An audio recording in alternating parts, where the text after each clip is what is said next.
Aujourd'hui, je voudrais partager le message sur Ruth, le livre de Ruth, chapitre 1, du verset 1 à 5. Le message est intitulé « Ruth était là ».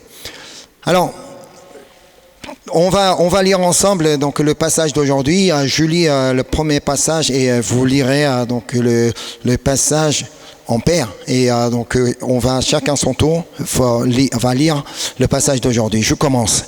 Du temps des juges, il y eut une famine dans le pays. Un homme de Bethléem de Juda partit avec sa femme et ses 2 fils pour faire un séjour dans le pays de Moab.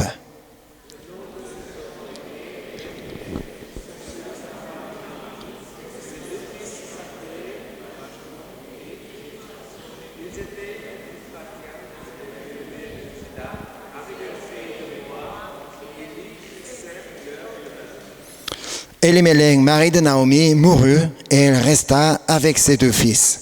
Ils prirent des femmes moabites, dont l'une se nommait Orpa et l'autre Ruth, et ils habitèrent là environ 10 ans. Lisons ensemble. Machlon et Kézon moururent aussi, tous les 2, et Naomi resta privée de ses 2 fils et de son mari. Amen.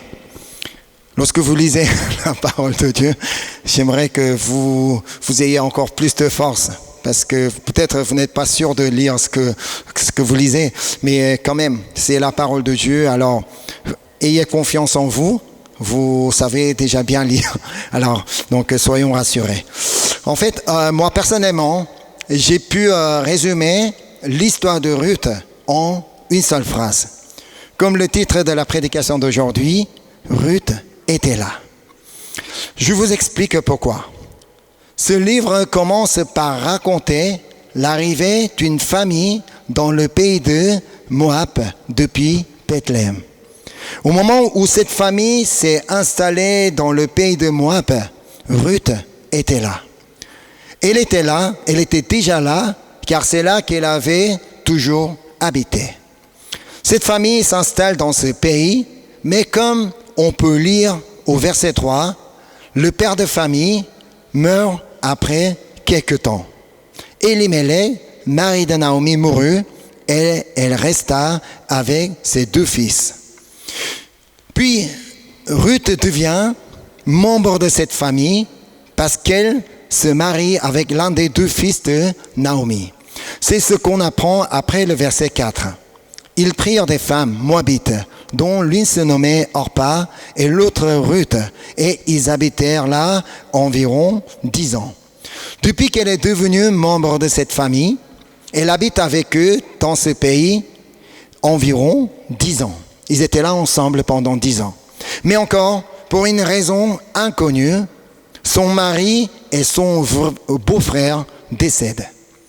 C'est ce que dit le verset 5.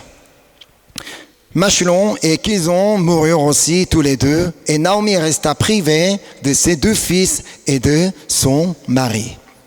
Cela signifie qu'elle se trouvait dans une situation totalement désespérée. Pour Naomi, elle a perdu son mari et ses 2 fils à l'étranger. Sa situation était vraiment lamentable.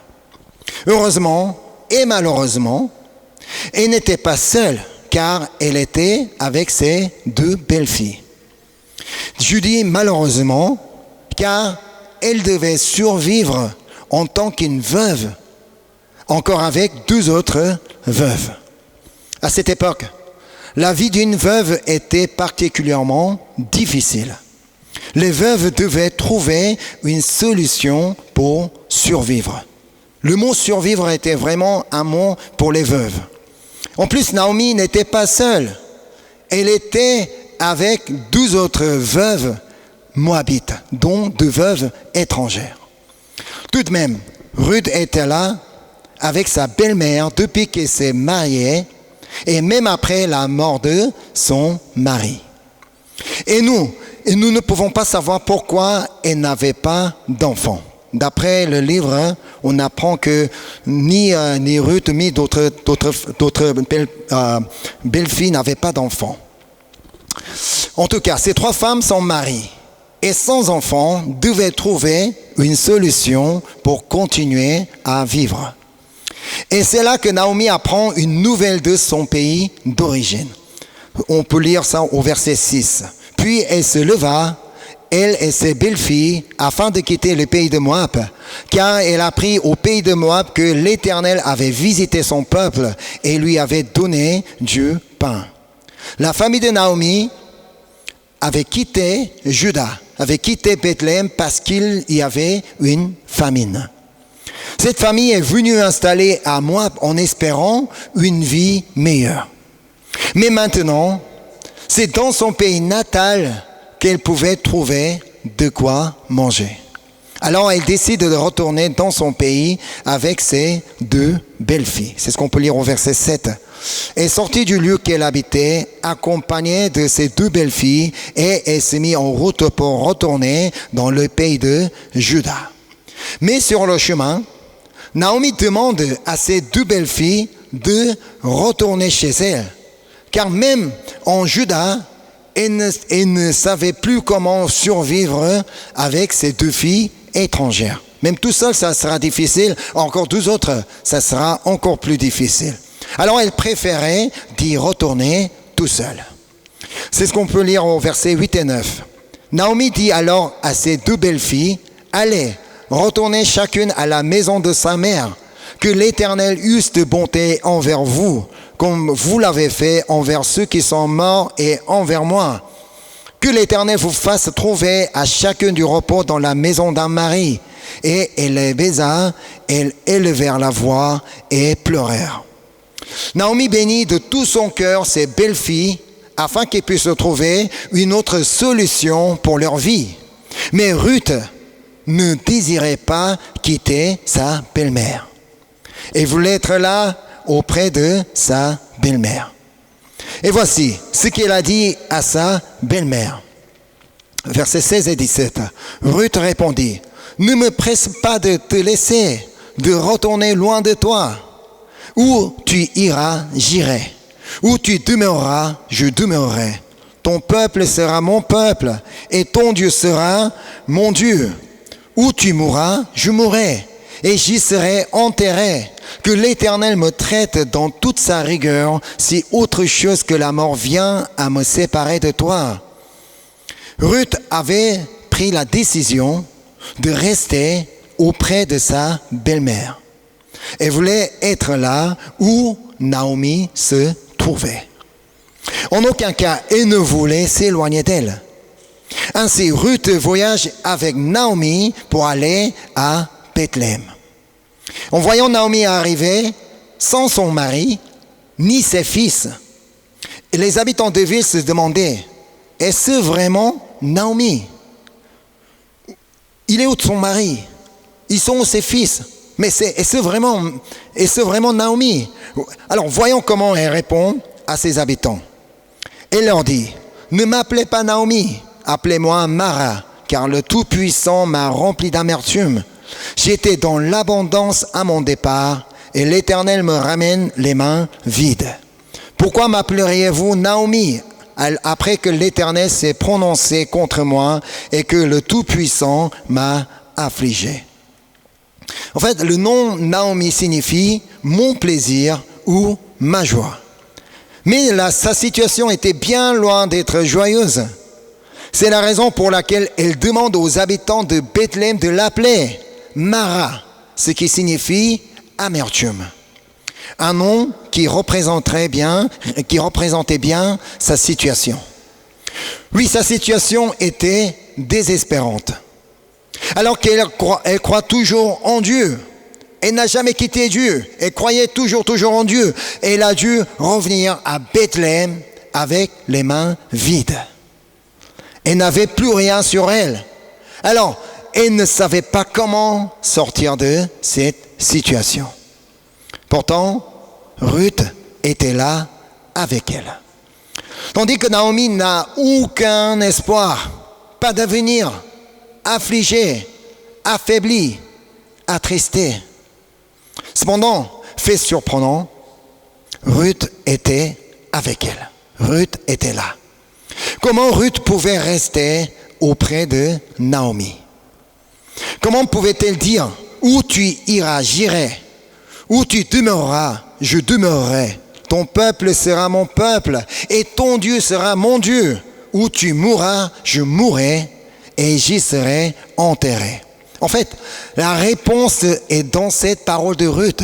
Qu'est-ce qu'elle dit? Ton Dieu sera mon Dieu. On ne peut pas savoir depuis quand Ruth a commencé à croire en Dieu. Parce que la Bible ne le dit pas. Sachant que les Moabites, généralement, ne croient pas en Dieu éternel, nous pouvons supposer que Ruth est devenue croyante depuis qu'elle fait partie des membres de la famille de Naomi, depuis qu'elle s'est mariée. Alors, au début, elle devait observer comment les Israélites croient en Dieu, comment ils servent leur Dieu, comment ils adorent Dieu. Après avoir vécu 10 ans avec elle, avec cette famille, Ruth a fini par constater que Dieu de Naomi est réel et qu'il existe. C'est la raison pour laquelle elle ne voulait pas quitter sa mère, puisqu'elle a pu avoir la foi grâce à elle, son enseignante spirituelle. Ça nous rappelle un enseignement de Jésus, Matthieu 5, 16, « Que votre lumière luise ainsi devant les hommes, afin qu'ils voient vos bonnes œuvres et qu'ils glorifient votre Père qui est dans les cieux. » Pour Ruth, une Moabite, le seul moyen de connaître Dieu était observer sa famille, surtout sa belle-mère. Elle a pu voir la lumière qui était en Naomi. Et elle a pu observer les bonnes œuvres de sa belle-mère. Ainsi, en tant qu'une étrangère, elle pouvait glorifier le Dieu Père qui est dans les cieux. C'est la raison pour laquelle il est crucial de se rappeler le message de Jésus qui nous dit « Vous êtes le sel de la terre et la lumière du monde. » Il se peut que pour quelqu'un, pour certains qui sont à côté de moi, que je sois la seule personne à travers qui ils puissent voir que Dieu est vivant. Comme le cas de Naomi. Si Naomi n'a pas joué correctement le rôle du sel et de la lumière, Ruth n'aurait jamais pu croire en Dieu. C'est pourquoi Jésus nous dit que votre lumière luise ainsi devant les hommes, afin qu'ils voient vos bonnes œuvres et qu'ils glorifient votre Père qui est dans les cieux. Évidemment, le rôle de Naomi était essentiel pour que Ruth puisse avoir la foi en Dieu.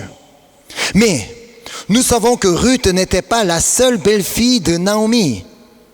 Naomi avait une autre belle-fille nommée Orpa. D'après le livre de Ruth, nous n'avons aucun moyen de savoir si Orpa croyait aussi en Dieu. En tout cas, elle n'est pas restée auprès de sa belle-mère et l'a quittée. C'est ce qu'on sait. Tout de même, Ruth était là parce qu'elle croyait en Dieu et qu'elle faisait confiance à Dieu. C'est parce qu'elle a décidé de se confier en Dieu que sa belle-mère a mis sa foi en lui. Voici ce que dit Psaume 9, verset 11. « Ceux qui connaissent ton nom se confient en toi, car tu n'abandonnes pas ceux qui te cherchent, ô Éternel. » Amen. La suite de l'histoire de Ruth nous montre clairement que Dieu n'abandonne pas ceux qui le cherchent. Naomi et Ruth arrivent à Bethléem au commencement de la moisson des orges. Les non-croyants pourraient dire que c'était une simple coïncidence. Mais ce moment-là était en réalité le temps de Dieu. Comme c'était le temps de moisson, Ruth pouvait aller glaner des épis dans le champ pour pouvoir se nourrir. Ça veut dire, elle n'a pas fait qu'attendre la manifestation de Dieu. Ah bah si j'attends, Dieu va me faire quelque chose. Bah, je croise mes bras il viendra intervenir dans ma vie. Non, il n'a pas fait qu'attendre, elle n'a pas fait qu'attendre, mais elle voulait être là où elle pouvait en se confiant en Dieu. Et là, elle tombe au champ qui appartenait à un homme de la famille de son beau-père. C'est ce qu'on peut lire en Ruth chapitre 2 verset 3. Elle alla glaner dans un champ derrière les moissonneurs. Et il se trouva par hasard que la pièce de terre appartenait à Boaz, qui était de la famille d'Elimelech. Est-ce vraiment par hasard que cette pièce de terre appartenait à Boaz? Comment dire? Comme par hasard, je suis tombé dans ces champs-là. Dans la vie, il nous arrive de croire que certains événements sont simplement le fruit de hasard. Ça nous arrive à dire trop souvent, comme par hasard, au hasard. Non, il est important de savoir que tout est dans la main de Dieu. Tout est sous le contrôle de Dieu. Dieu est au courant de tout. Alors c'est Dieu qui avait dirigé les pas de Ruth. C'est ce que dit Proverbe chapitre 16 verset 9. Le cœur de l'homme médite sa voie, mais c'est l'Éternel qui dirige ses pas. Amen. Ruth, elle avait l'idée, elle avait ce projet d'aller glaner des épis dans le champ. Mais finalement, c'est l'Éternel qui a dirigé ses pas pour qu'elle arrive au champ de Boaz. Et elle était là où le Seigneur a conduit. Lorsque Boaz est passé voir les moissonneurs, là, il trouve une jeune femme qu'il ne connaissait pas auparavant. Alors, il demande qui c'était. Le serviteur chargé de surveiller les moissonneurs lui a répondu que c'était une jeune femme moabite qui est revenue avec Naomi du pays de Moab. Voici ce que rapporte le serviteur. Ruth 12:7. Elle a dit, « Permettez-moi de glaner et de ramasser des épis entre les gerbes derrière les moissonneurs. Et depuis ce matin qu'elle est venue, elle a été debout jusqu'à présent et ne s'est reposée qu'un moment dans la maison. » Ruth était là donc, là où le Seigneur l'a conduit. Elle a fait son mieux pour ramasser des épis. Elle a travaillé dur, là où il était.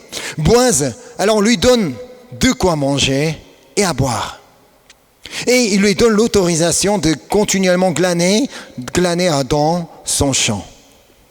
Ainsi, Ruth était là jusqu'à la fin de la moisson. C'est ce qu'on peut dire au verset 23. Elle resta donc avec les servantes de Boaz pour glaner jusqu'à la fin de la moisson des orges et de la moisson du froment. Et elle demeurait avec sa belle-mère. Mais un jour, sa belle-mère Naomi lui demande de faire quelque chose de difficile à comprendre ou bien difficile à accepter. Car elle lui a demandé d'aller auprès de Boaz pour aller se coucher à ses pieds pendant qu'il dormait. C'est ce qu'on peut lire au chapitre 3, verset 4. Et quand il ira se coucher, observe le lieu où il se couche. Ensuite, va, découvre ses pieds et couche-toi. Il te dira lui-même ce que tu as à faire. Parce que Naomi souhaitait que Boaz prenne Ruth pour femme. Et Ruth connaissait quelle était son intention. Tout de même, elle ne pouvait rien garantir ce qui va lui arriver en allant coucher à ses pieds. Parce qu'une femme étrangère qui se couche aux pieds d'un Israélite, c'était impensable. Pourtant, la réponse de Ruth est surprenante. Il faut vraiment retenir sa réponse. Elle lui répondit, « Je ferai tout ce que tu as dit. » Elle descendit à l'air et fit tout ce qu'avait ordonné sa belle-mère. Cette réaction de Ruth nous renvoie à l'histoire de Noé. Dieu voulait que Noé construise une arche pour sauver sa famille et les animaux du déluge. Une arche d'une grande taille de gopher, disposant de cellules et enduire de poids en dedans et en dehors. Et il fallait aussi prendre de tous les aliments pour sa famille et des animaux pour une durée inconnue. Parce que tu n'as pas dit pendant combien de temps ils seront dans l'arche. Cet ordre de Dieu était incroyable, impensable. Pas du tout facile à obéir car il ne savait même pas ce que c'était le déluge. Mais que dit-il le livre de Genèse? Genèse 6, 22. C'est ce que fit Noé. Il exécuta tout ce que Dieu lui avait ordonné. Amen. Si on pouvait remplacer le nom de Noé à notre nom, ce que fit Juno, il exécuta tout ce que Dieu lui avait ordonné. Waouh, ça sera vraiment merveilleux. Noé était là où Dieu voulait. Noé était là au lieu de construction. Noé, encore, il était là avec sa famille dans l'arche, sans savoir combien de temps qu'il fallait rester dedans avec des animaux. S'il avait cherché à comprendre la situation, il n'aurait jamais pu être là où Dieu voulait qu'il soit. Mais lui, sans se poser la question, il était là où Dieu voulait qu'il soit. C'était pareil pour Abraham. Un jour, Dieu vient lui dire, « Va-t'en de ton pays, de ta patrie et de la maison de ton père dans le pays que je te montrerai. » La toute première parole que Dieu a adressée à Abraham était de quitter son lieu de résidence. Parce que Dieu voulait qu'il soit au pays de Canaan. Qu'a-t-il fait Abraham lorsqu'il a entendu cette voix de Dieu? Genèse 12, 4. Abraham partit, comme l'Éternel le lui avait dit, et Lot partit avec lui. Abraham était âgé de 75 ans lorsqu'il sortit de Charan. Il pouvait avoir des excuses, 1000 excuses, pour ne pas faire ce que Dieu lui a dit de faire. Seigneur, mais j'ai 75 ans, mais qu'est-ce que je vais faire en quittant ma maison?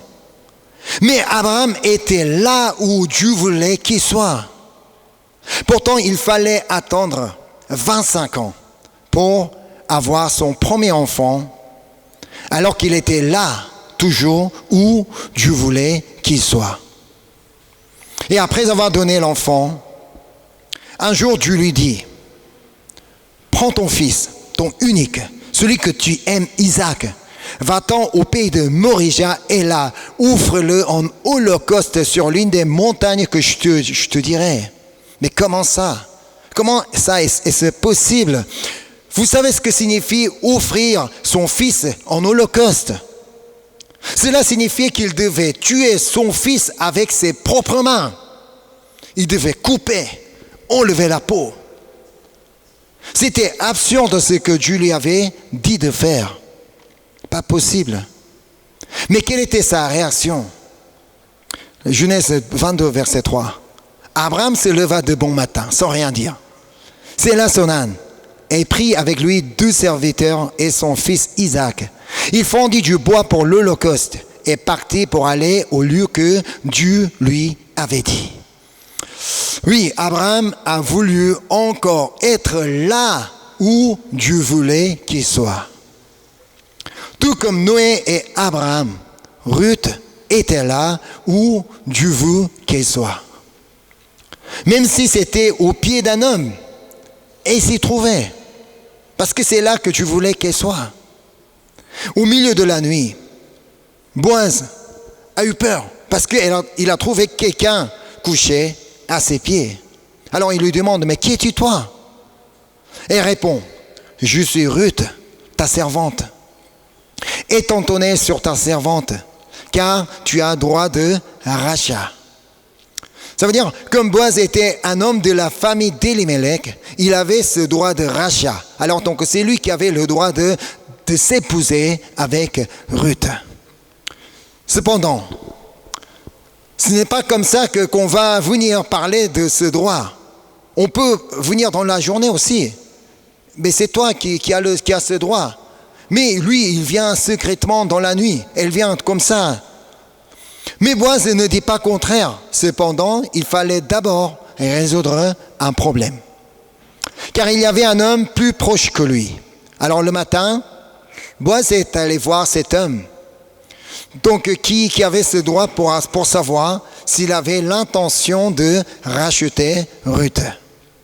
Cet homme refuse de la racheter, ainsi Ruth devient la femme de Boaz. En fait, devenir la femme de Boaz signifiait un changement énorme dans sa vie.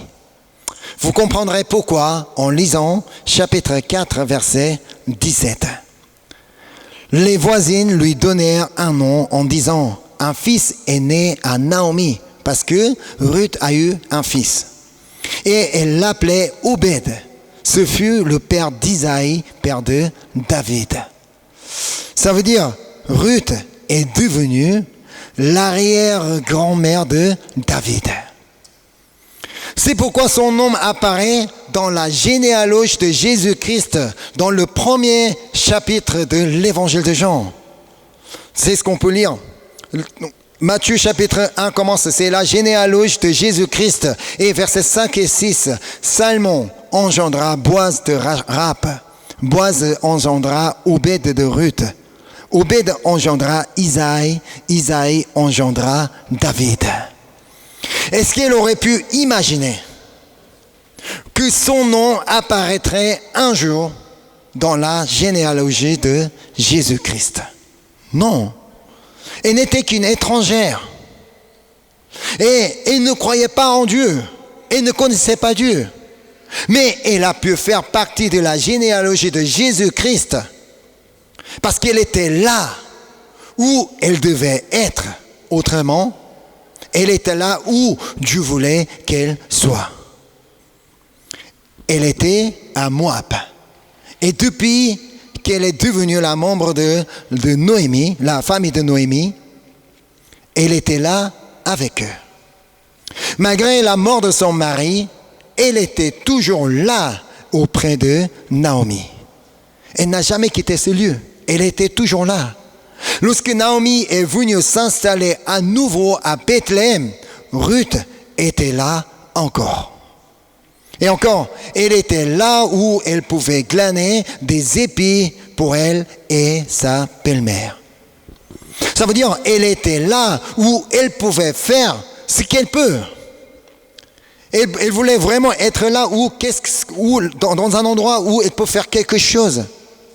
Et lorsque sa belle-mère lui a dit d'aller au pied de Boaz, qu'est-ce qu'elle a fait? Elle était là encore. Ainsi, son nom pouvait apparaître dans la généalogie de Jésus-Christ. En fait, Ruth, elle n'a rien fait de spécial pour qu'elle soit dans la généalogie de Jésus-Christ. Elle n'a pas tué Goliath. Elle n'a pas divisé la mer. Elle n'a pas fait de miracles. Tout ce qu'elle a fait était être là où elle pouvait être. Autrement, elle était là où Dieu voulait qu'elle soit. Ainsi, si vous vous demandez aujourd'hui pourquoi vous êtes ici, pourquoi vous êtes dans ce pays, pourquoi vous êtes dans cette famille, pourquoi vous êtes dans cette école, pourquoi vous êtes dans ce travail, croyez que c'est l'endroit où Dieu vous a placé, et alors restez finalement à votre place. Parce que c'est là que Dieu veut que vous soyez. Je vous invite à relire Proverbes chapitre 16, verset 9. Le cœur de l'homme médite sa voie, mais c'est l'Éternel qui dirige ses pas. Amen. On n'est pas là au hasard. On n'est pas en France au hasard. On n'est pas dans cette famille au hasard. On n'est pas dans cette situation au hasard. C'est parce que c'est là que tu voulais que vous soyez. Alors, tout comme Ruth, ayez la foi en Dieu et faites confiance à Dieu. Et confiez-vous en Dieu, car il ne vous abandonne pas. Il ne vous a pas oublié. Il se peut que vous ne compreniez pas votre situation actuelle. Mais comment est-ce possible? Mais gardez votre place et faites ce que vous pouvez faire là où vous êtes. Dieu ne vous a pas placé dans cet endroit pour vous laisser plaindre. Non, Dieu veut que vous soyez là pour faire ce que vous pouvez faire. Dieu ne demande pas de vous faire quelque chose de merveilleuse et grande, non. Tout simplement, Dieu veut que nous soyons là où Dieu veut que nous soyons. C'est tout. Ainsi, je crois fortement que nous recevrons aussi la grâce, que notre nom soit inscrit, comme le cas de Ruth, dans l'œuvre que Dieu va accomplir dans ce monde actuel. Amen. Alors donc, je vous invite à chanter ensemble donc le chant et on prendra un temps de prière. Avec le message sur Ruth, je voudrais qu'on apprenne vraiment à être là où Dieu veut qu'on soit. Nous ne pouvons pas comprendre pourquoi je dois être là. Mais sachez que ce n'est pas au hasard que nous sommes là. C'est parce que Dieu a dirigé nos pas que nous nous trouvons actuellement dans cet endroit. Et que parce que c'est là que Dieu veut que nous soyons. Alors soyons fidèlement à cet endroit. Et que si nous restons fidèlement à cet endroit et que si nous continuons à faire confiance à Dieu et si nous continuons à nous confier en Dieu, et nous connaîtrons un jour et que notre nom sera aussi faire partie de la généalogie de Jésus-Christ. Amen. Alors donc je vous invite à chanter ces chants de tout notre cœur. Seigneur, c'est toi que je désire, Seigneur. C'est toi que je veux vraiment servir, Seigneur. En toutes circonstances, dans tous les lieux où je me trouve. C'est toi que je veux croire, Seigneur. C'est en toi que je veux placer ma confiance, Seigneur. Je voudrais toujours confier ma vie en toi, Seigneur. Alors donc chantons ces chants de tout notre cœur et que ce soit une confession personnelle à notre Seigneur.